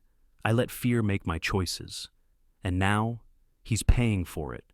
Her throat tightened. "Don't," she said softly. "Not now." "I just need you to know," he continued, voice shaking. "Whatever happens, I love him. Not because he's mine, but because he's ours. Because he's everything we ever did right, even when we got everything else wrong." She couldn't speak. She simply reached for his hand, their fingers threading together instinctively. No forgiveness, no explanation, just the quiet understanding that grief had stripped them bare, leaving only truth. Time blurred again. The clock read 3:14. "Oh, ma'am." When the doors finally opened and Dr. Reeves stepped out, exhaustion lining her face. Both of them stood at once. The doctor smiled faintly. He made it through. The surgery was long, but it was successful. He's stable. For a moment, no one breathed. Then Emma's knees buckled, and Nathan caught her, holding her as she sobbed into his chest. All the fear, all the guilt, all the anger dissolved into relief so pure it hurt. Dr. Reeves continued, "He'll need monitoring and rest," but his heart responded beautifully. "He's a fighter." Nathan's arms tightened around Emma. "He gets that from her," he said hoarsely. Emma looked up at him through tears. "We got another chance," she whispered. He nodded, eyes glassy. "We did. Let's not waste it this time." They followed the doctor into the recovery ward, walking side by side, hand in hand. Ethan lay small and pale under the soft glow of the monitors, his chest rising and falling evenly now. The rhythmic beeping filled the room, a fragile symphony of hope. Emma leaned down and brushed her lips against her son's forehead. "You did so good, sweetheart," she murmured. Nathan stood behind her, his hand resting on her shoulder. "He's the bravest person I've ever met." They stayed there until dawn, the first light of morning creeping through the blinds, painting soft gold across the sterile walls. For the first time in years, neither of them felt like running. Nathan exhaled slowly, the weight of the night settling in his chest. "Emma," he said quietly, "when this is all over, we have a lot to fix." She nodded, still watching Ethan sleep. "We'll start here, one heartbeat at a time." Outside, the storm had passed. The world was quiet again, as if it, too, was waiting to see what they'd do next. The night had taken everything from them, but it had also given something back. Not forgiveness yet, not peace, but a beginning. 2 days after the surgery, the hospital room had changed. The panic was gone, replaced by a fragile calm. Machines still hummed, monitors still blinked, but the air no longer felt like it was holding its breath. Ethan slept most of the day, his color slowly returning. Emma sat by his bedside, a cup of lukewarm coffee forgotten in her hands. The exhaustion was deep, but underneath it was gratitude steady and luminous, like the first light after a storm. That morning, there was a soft knock on the door. Emma looked up, surprised. Margaret Pierce stood there. Gone were the pearls and perfect posture. She wore a simple gray coat, her hair slightly undone by the wind. For the first time, she looked less like an emblem of power and more like a woman older, human, carrying something heavy inside her. "May I come in?" she asked. Emma hesitated, instinctively glancing toward Ethan. Then she nodded. "Of course." Margaret stepped closer, her heels silent on the linoleum floor. Her eyes went immediately to the small boy lying in the bed, the rise and fall of his chest, the faint trace of freckles across his nose. "He's beautiful," she said softly, just like Nathan was at his age. Emma's throat tightened. "He's strong. That's what matters." Margaret approached the bedside. For a long moment, she simply watched her grandson sleep. Her gloved hand hovered in the air, uncertain, before she finally rested it gently on the blanket near his fingers. When she spoke again, her voice was different, quieter, stripped of all the steel Emma remembered. "Does he know who I am?" "Not yet," Emma said. "I didn't think it was time." Margaret nodded slowly. Then, almost to herself, she whispered, "It's time." She pulled a small, worn book from her purse. The cover was faded green, the edges frayed. "I used to read this to Nathan," she said. "He loved it, especially the parts about the boy who builds a paper boat and keeps chasing it downstream." She sat down beside the bed and opened the book. Her voice was soft and deliberate, the way people read when they're trying to remember something precious. As she read, Ethan stirred. His eyes fluttered open, still hazy from sleep and medication. He blinked up at her. "Hi." Margaret smiled gently. "Hello, young man. I'm your grandma." He studied her face for a moment, as if searching for proof. Then he nodded solemnly. "Mom said I didn't have one." Emma winced, but Margaret didn't flinch. "Well," she said, her voice trembling, "you do now, and I've been very late to meet you." Ethan's small fingers curled around her gloved hand. "It's okay," he said simply. "I was sleeping anyway." Margaret laughed softly, a sound that seemed to surprise even her. She looked at Emma over Ethan's head, eyes glistening. "I came here to make things right," she said. "But it turns out he's already forgiven me for being late." Emma swallowed hard. "He forgives easily. He's never learned how to hold a grudge." Margaret's gaze softened. Maybe that's the one thing our world could learn from him. They sat in silence for a while, the rhythmic beeping of the monitor filling the room like a heartbeat. When Ethan drifted back to sleep, Margaret turned to Emma. Her voice dropped, almost a whisper. "I owe you an apology." Emma blinked, unsure she'd heard correctly. "For what I said to you 6 years ago, Margaret continued. For what I made you feel, for the way I used my son's love as a weapon against him and against you. Her fingers trembled as she reached up to adjust her pearl earring, a nervous habit more than vanity. I told myself I was protecting him, that I was preserving the family legacy, but all I did was break him. I lost my son to pride. Emma. I won't lose my grandson to silence. Tears welled in Emma's eyes. She'd imagined this moment in so many ways cold, confrontational, never like this. Why now, she asked softly. Why change? Margaret exhaled, looking back at Ethan. When I saw him lying there after surgery, I thought of Nathan as a boy. He used to bring me daisies from the garden, even when I told him not to get his shoes dirty. He said, "They grow for everyone, not just us." She paused, her voice trembling. And I realized I'd spent my whole life teaching him the opposite, that some things belonged only to people like us. Wealth, power, love. I was wrong. So terribly wrong. Emma wiped her tears with the back of her hand. We inherit not only wealth, Margaret said quietly, but wounds. I gave Nathan mine. I hope Ethan won't inherit them too. The words hung in the air, gentle and devastating. For the first time since she'd met Margaret, Emma reached out and took her hand. Maybe this is where it ends, she said. Maybe this is where it starts to heal.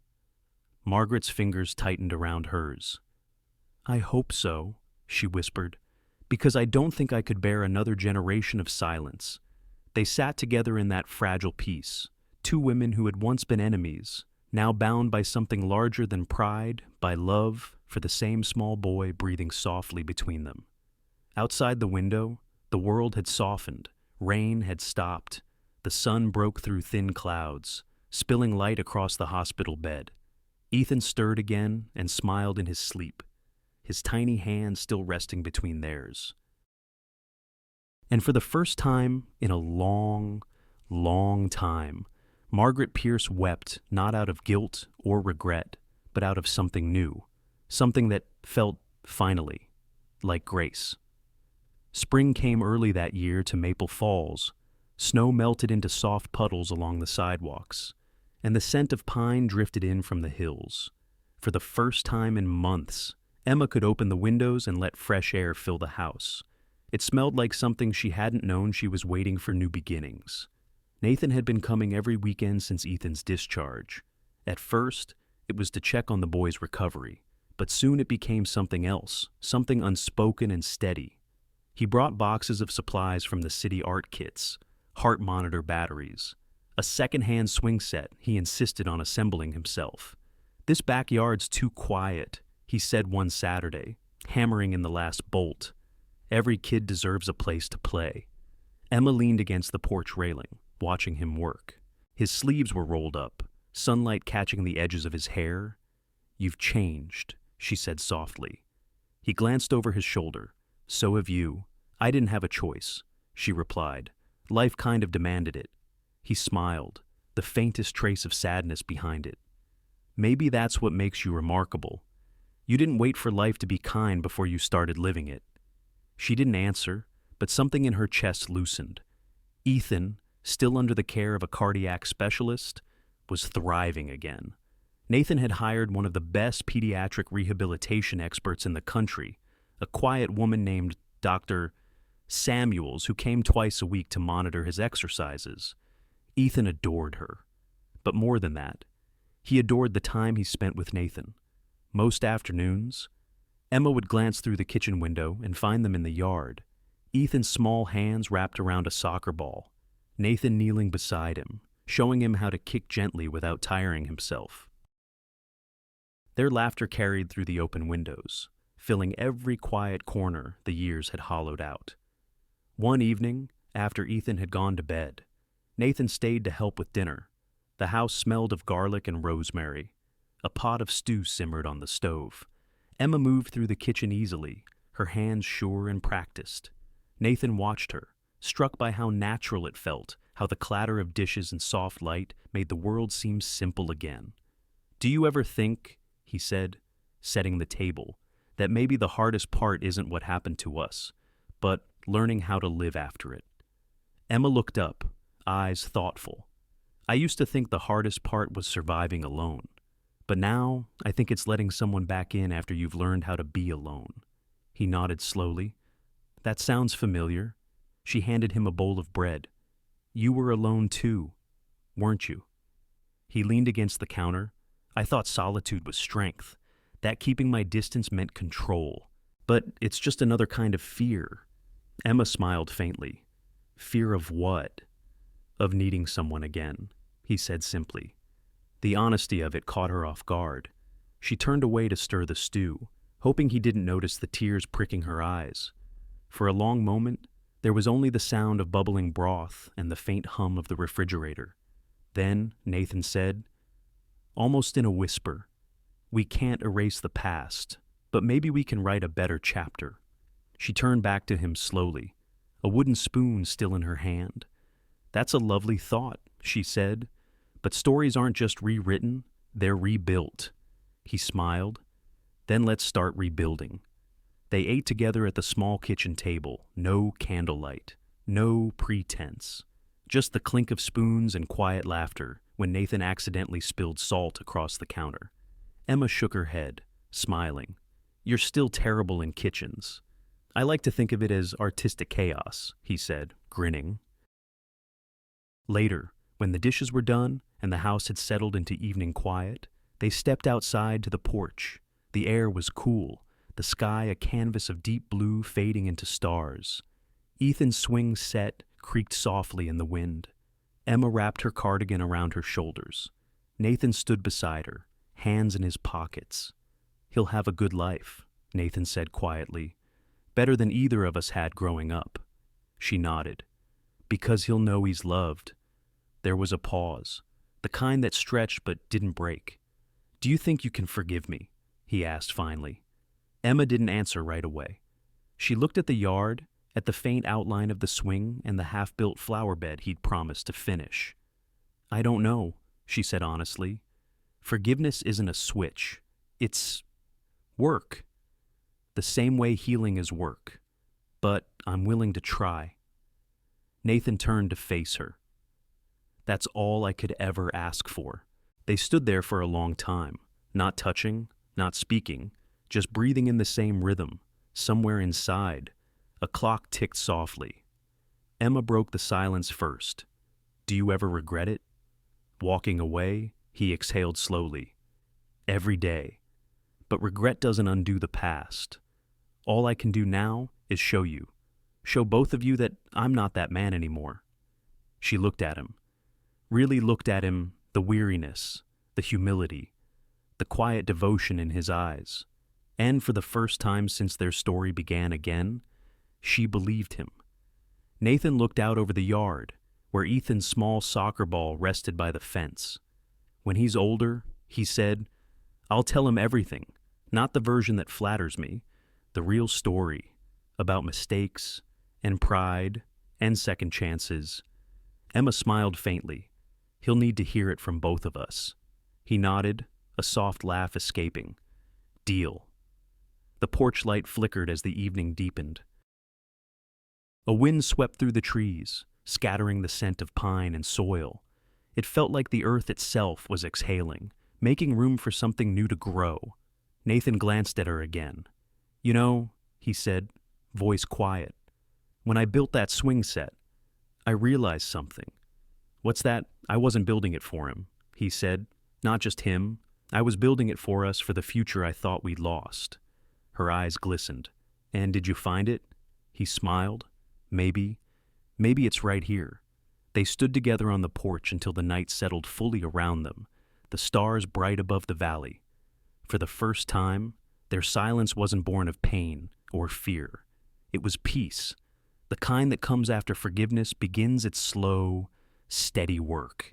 And inside the little house, behind a half-open window, Ethan stirred in his sleep and smiled as if, somehow, he already knew the story was changing. The road curved through tall pines, sunlight flickering across the windshield like a heartbeat. Ethan's laughter echoed from the back seat, soft and bright as wind chimes. Emma watched the trees blur past and wondered, not for the first time, why Nathan had insisted on this trip but refused to say where they were going. Is it far? Ethan asked, his face pressed against the window. Not much longer, Nathan replied, eyes fixed on the road ahead. There was a quiet excitement in his voice, gentle, almost boyish. When the car finally slowed, Emma saw a glimmer of water through the trees. The air smelled of cedar and sunlight. They turned down a gravel drive that opened into a small clearing, and there it was, a 2-story wooden house, pale and warm against the green hills, its porch overlooking a still, glassy lake. A narrow dock reached out into the water, and a single wooden swing hung from the old oak tree in the yard. The grass was soft and wild, sprinkled with tiny yellow flowers. Ethan gasped, "Mom, it's like a picture." Emma stepped out of the car slowly, the breeze catching her hair. She looked at Nathan, speechless. "You bought this?" she asked finally. He nodded, almost shyly. "Last month. Why?" He looked down at the ground for a moment, then back at her. "Because I wanted a place that didn't feel like glass and steel. Somewhere quiet, somewhere real." She turned toward the lake, the water catching the reflection of the clouds. "It's beautiful," she whispered. Nathan smiled. "Come inside. I want to show you something." The house smelled of new paint and pine wood. Boxes still lined the hallway, half unpacked, half waiting.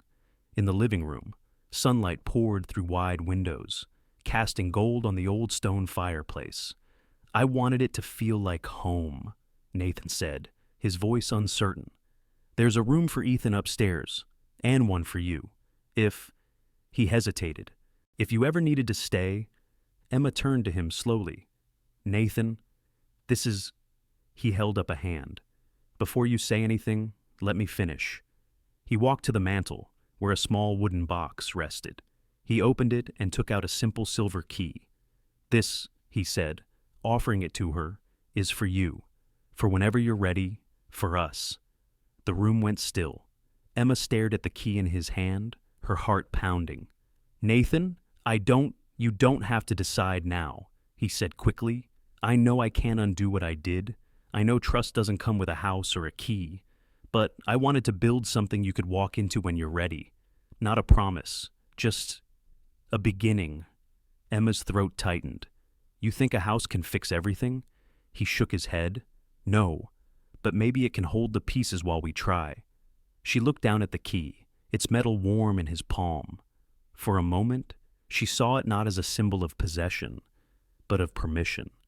A door she could open when her heart stopped being afraid. Ethan's footsteps came pattering down the hall. "Mom, there's a loft and a view of the lake. Can we stay here tonight?" Nathan smiled, crouching beside him. "Only if your mom says yes." Emma met Ethan's hopeful gaze. His cheeks were still pale from recovery, but his eyes sparkled with life again. She couldn't say no, not when she saw that joy. "Maybe for one night," she said softly. Ethan cheered and ran off to explore again, his laughter spilling down the hallway. Nathan turned back to her. "One night's a start." They stepped out onto the porch together. The lake stretched before them, perfectly still. Birds skimmed across the surface, leaving ripples that faded almost as soon as they formed. The air smelled of wet grass and the faint sweetness of honeysuckle. "I used to dream of a house like this," Emma said quietly, "before everything fell apart." "What stopped you?" She gave a small laugh. "Reality." Nathan's voice softened. "Then maybe it's time reality got a second chance, too." He leaned against the porch rail, watching the water shimmer. "You know, I bought this place before I even knew what I'd do with it. I just kept picturing peace, the sound of laughter, a swing creaking in the wind. I didn't realize what I was really picturing until now." Emma tilted her head. "What's that?" "You," he said simply. "You and Ethan." She turned away quickly, blinking back sudden tears. "You're dangerous when you start sounding like the man I used to love." Nathan smiled faintly. "Maybe that's because I finally am him again." For a while, neither spoke. They just watched the lake together, the way the light moved across it, how the ripples caught and released the sky. When Emma finally looked down at her hand, the silver key glinted softly in her palm. She ran her thumb along its edges, feeling its weight. It wasn't a promise she was ready to make, but it was a door she didn't want to close either.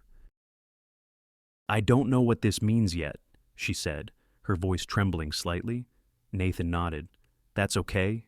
Just keep it for when it does." She smiled through the tears that had finally escaped. "You're patient. I'll give you that." He laughed softly. "No, I'm just learning not to rush what's worth waiting for." As the sun began to set, Ethan ran toward them from the yard, his hair catching gold in the light. "Dad, come push me on the swing." The word dad hung in the air between them, tender and whole. Nathan's breath caught, his smile faltering for a second under the weight of it. Then he knelt and held out his arms. "You got it, buddy." Emma watched them. Nathan lifting Ethan, spinning him once before setting him on the swing. The boys' laughter filled the air, echoing over the water like music. Nathan met her eyes from across the yard. There was no pleading, no expectation, only quiet hope. And for the first time, she didn't look away. As twilight settled, the house by the lake glowed with the last light of the day, a small, imperfect miracle standing at the edge of forgiveness. Emma slipped the key into her pocket. Not a promise, but a beginning. 6 months later, the house by the lake had found its rhythm. Laughter had replaced silence. Sunlight streamed through every open window, and in the yard, the sound of a child's joy carried through the air, bright, steady, alive. Ethan's feet kicked high as he soared on the wooden swing under the old oak tree, his giggles echoing across the water. "Higher! Dad! Higher!" he shouted, his hair catching the gold of the late afternoon sun. Nathan laughed, steadying the ropes. "If I go any higher, you'll touch the sky. Kiddo." "That's the point." Ethan grinned, holding tight as the swing arced again, higher this time, until it looked like he really might. On the porch, Margaret sat in a wicker chair beside Grace, both of them holding glasses of iced tea. They watched the scene unfold with quiet contentment, like two women who had finally found peace after years of fighting storms, different storms, but storms nonetheless. Margaret's hair gleamed silver in the light, her face softer now, lines of regret replaced by the calm of understanding. "I never thought I'd see Nathan like this again," she said quietly. Grace smiled. "You mean happy?" Margaret nodded, her eyes following her son. "Happy, whole." It's strange I spent years thinking strength meant control, but watching Emma with him, I finally see it's the opposite. Grace sipped her tea, eyes twinkling. "It's never too late to learn. Margaret, the good news is, your grandson's probably going to grow up knowing more about love than either of us did at his age." Margaret chuckled softly. "Then, maybe we did something right after all." From where they sat, they could see Emma coming down the path from the garden, a basket of fresh herbs in her hands. She wore a light blue sundress, her hair falling loose over her shoulders, and for a moment, Margaret saw the young woman she'd once dismissed as not our kind of people. Now, she couldn't imagine her family without her. When Emma reached the porch, Grace stood to help with the basket. "Dinner smells amazing," she said. "You've officially ruined takeout for me." Emma laughed. "Just wait until I make you my mother's cornbread recipe. That's when you'll start showing up uninvited." They laughed together, an easy, familiar sound. Margaret rose, touching Emma's arm gently. "He's been talking about you all day," she said, nodding toward Nathan. Emma smiled. "That's funny. He's been talking to me all week." As the sun began to sink lower, the air turned golden and soft. Nathan finally let the swing slow, catching it gently as Ethan jumped off, breathless and glowing. "Go wash up. Champ," he said. "Dinner's almost ready." Ethan saluted dramatically before sprinting toward the porch, his small sneakers thudding against the grass. He waved at the women. "Grandma, Aunt Grace race you to the kitchen." Margaret pretended to gasp. "Oh no, you'll beat me for sure." Ethan laughed and disappeared inside, leaving the screen door creaking behind him. Nathan turned then, walking slowly toward Emma. She was standing near the garden, the basket of herbs forgotten at her feet, her hands resting lightly against the wooden railing. The lake shimmered behind her, a mirror of fading sunlight. He stopped a few feet away, his heart thudding, not with fear this time, but with certainty. 6 months, he said softly. Feels like a lifetime and a moment all at once. She smiled. That's what happens when life finally slows down enough to notice it. He reached into his pocket, fingers brushing against the small velvet box he'd carried for weeks. He'd rehearsed this moment 100 times, but standing there now, all the words he'd practiced fell away. "Emma," he said quietly, "we broke once, but maybe that's how the light got in." Her breath caught. He opened the box. Inside was a simple ring, no diamonds, no extravagance, just a band of gold that caught the last glow of the setting sun. "It's not about the past anymore," he continued. "It's about what we build now together, if you'll let me." Emma's eyes filled with tears. She looked from the ring to his face, to the house, to the faint laughter drifting from inside where their son was waiting. She took a step closer, her voice trembling. "You're sure this time?" Nathan smiled. "I've never been sure of anything." She hesitated only a heartbeat before nodding, tears spilling freely now. "Then yes," she whispered. "Let's build it." Nathan slipped the ring onto her finger, his hands shaking slightly. It fit perfectly, as if it had been waiting all this time. He pulled her into his arms, and for a long, quiet moment, there were no words, only the sound of the lake, the rustle of leaves, and the steady beat of two hearts learning to move together again. From the porch, Margaret and Grace exchanged a look, half laughter, half tears. Margaret dabbed at her eyes with a handkerchief. "Would you look at that?" she murmured. The boy finally got it right. Grace smiled warmly. "Took him long enough?" Margaret chuckled, shaking her head. "Some things are worth waiting for." As twilight deepened, the family gathered for dinner out on the porch. Ethan sat between his parents, chattering about frogs he'd seen by the lake and the secret fort he was building behind the oak tree. Margaret passed him a plate of cornbread, and Grace clinked her glass against Nathan's in a quiet toast. The conversation flowed easily, laughter mixing with the sounds of crickets and the soft lap of water against the dock. It was ordinary, beautifully, impossibly ordinary. When dinner was done, Nathan took Emma's hand again, leading her down the steps toward the lake. Ethan followed, skipping between them, his small fingers gripping theirs. Margaret and Grace watched from the porch as the trio walked toward the dock, framed by the molten colors of sunset. The air shimmered gold and rose, painting their silhouettes against the horizon, a family made whole again. Emma leaned her head against Nathan's shoulder. Ethan swung their hands back and forth, laughing. And in that moment, everything that had once broken the lies, the pride, the pain felt distant, smaller somehow, not erased, but transformed. Sometimes love doesn't come back the same way it left. Sometimes it returns softer, wiser, stronger, healed by the very wounds that once destroyed it. As the sun slipped beneath the lake's edge, Emma's voice rose in a quiet whisper. Sometimes love leaves to learn how to return.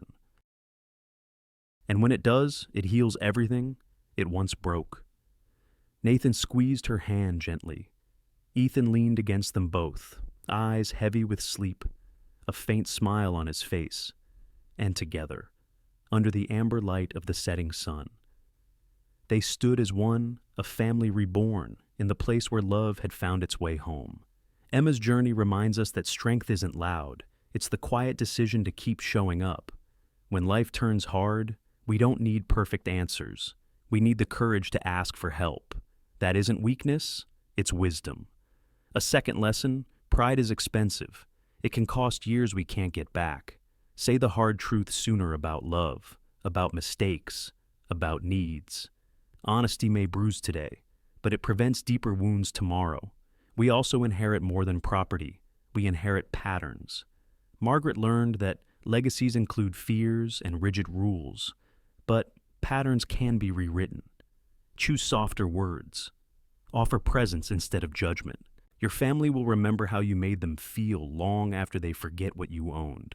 For caregivers and grandparents, small, steady acts change outcomes, rides to appointments, a warm meal, a patient ear. When a child is ill, practical love is holy work. And for those carrying regret, repair is still possible. Apologize without a defense. Listen without preparing your reply. Serve before you speak. Finally, protect your hope. Set one tiny goal a day. Breathe between tasks, and let ordinary moments supper on a Tuesday, laughter on a porch count as victories. Broken things can mend. Often, they mend us too. Thank you, dear friends, for spending your time with Shining Stories. If this story touched your heart, reminded you of someone you love, or gave you a bit of hope tonight, please take a moment to like this video, share it with someone who needs encouragement, and subscribe to our channel. Every click, every comment, every share helps us continue bringing you stories that warm the heart and remind us what truly matters: love, family, and second chances. Until next time, take care of yourselves and the ones you love, because sometimes the smallest story can light the biggest hope.